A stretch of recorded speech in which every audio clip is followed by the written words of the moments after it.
गुजरात का एक शख्स जिसका बचपन आर्थिक तंगी में गुजरा, घर चलाने के लिए फल और पकौड़े बेचे, नौकरी की, लेकिन वह सपना बड़ा देखता था, बिजनेसमैन बनने का सपना। उसने खूब मेहनत की और आगे चलकर अरबों की संपत्ति का मालिक बना। जी हाँ, आज हम बात कर रहे हैं धीरूभाई अंबानी जी की। उनका जन्म 28 दिसंबर 1932 को गुजरात के जूनागढ़ जिले के चोरवाड़ में हुआ था। उनका पूरा नाम धीरजलाल हीरालाल अंबानी था।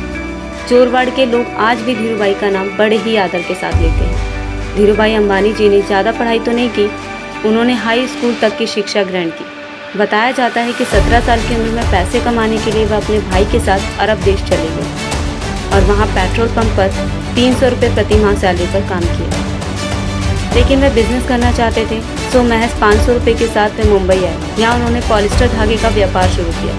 उनके इस काम में उनके चचेरे भाई ने भी उनकी मदद की। इस दौरान वह मसाला व्यापार से भी जुड़ गए। वह भारत से मसालों को यमन भेजा करते थे।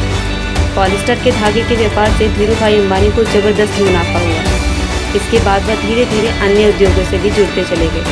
उनके व्यापार कौशल, आपूर्तिकर्ताओं और ग्राहकों के साथ उनकी मजबूत संबंध बनाने की क्षमता ने रिलायंस कमर्शियल कॉरपोरेशन को तेजी से बढ़ने में मदद की। वह केवल व्यापारी से ही संतुष्ट नहीं थे, वह मैन्युफैक्चरिंग के व्यापार में भी प्रवेश करना चाहते थे। लेकिन इस विजन को हासिल करने के लिए काफ़ी पूंजी की जरूरत थी। इसके लिए उन्होंने 1977 में अपनी कंपनी को सार्वजनिक और IPO के माध्यम से पैसा जुटाने का फैसला लिया। उस समय भारतीय पूंजी बाजार में कुछ बड़े वित्तीय संस्थानों का प्रभुत्व था, जिन पर मुट्ठी भर उद्योगपतियों का नियंत्रण था। धीरूभाई जी ने रिलायंस इंडस्ट्री के शेयर को जनता को बेचने के लिए महत्वाकांक्षी मार्केटिंग अभियान शुरू किया। उन्होंने देश भर में यात्रा की, छोटे निवेशकों से मिले और उन्हें अपनी कंपनी में निवेश करने के लिए राजी किया। उन्होंने परिवर्तनीय डिबेंचर जैसे नवीन वित्तीय उत्पादों की भी पेशकश की, जिससे वे निवेशकों को अपने जोखिम को कम करते हुए कंपनी के विकास में भाग लेने की अनुमति मिली। IPO एक बड़ी सफलता थी। उनके शेयरों को 7 गुना से अधिक ओवर सब्सक्राइब किया गया और कंपनी का बाजार पूंजीकरण रुपए तक पहुंच गया, जिसने धीरूभाई जी को रातों रात भारत के सबसे अमीर व्यक्तियों में से एक बना दिया।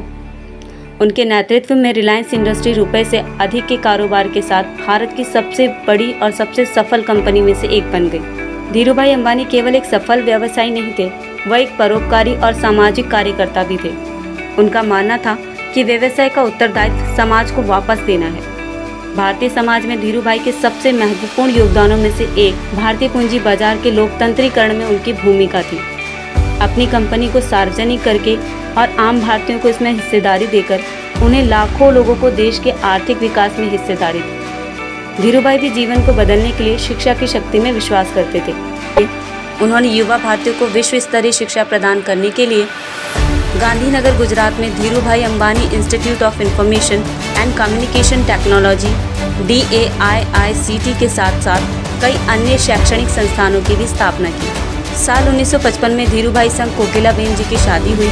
उनके 2 बेटे मुकेश अंबानी, अनिल अंबानी और 2 बेटियां नीना कोठारी और सलगांवकर है। 24 जून 2002 को बड़ा आघात लगने के कारण मुंबई के ब्रीच कैंडी अस्पताल में उन्हें भर्ती कराया गया।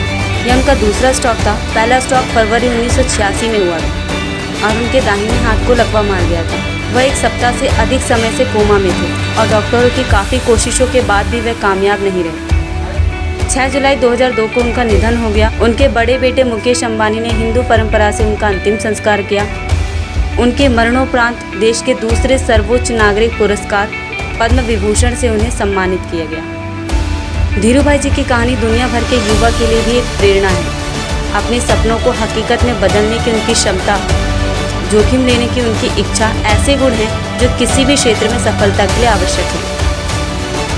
उम्मीद है फ्रेंड्स आपको वीडियो पसंद आई होगी। मिलते हैं हमारी अगली वीडियो में। अगर आप हमारे चैनल पर नए हैं तो सब्सक्राइब करें, हमारे चैनल को लाइक करें, बेल आइकन प्रेस करें। अगली वीडियो सबसे पहले देखें।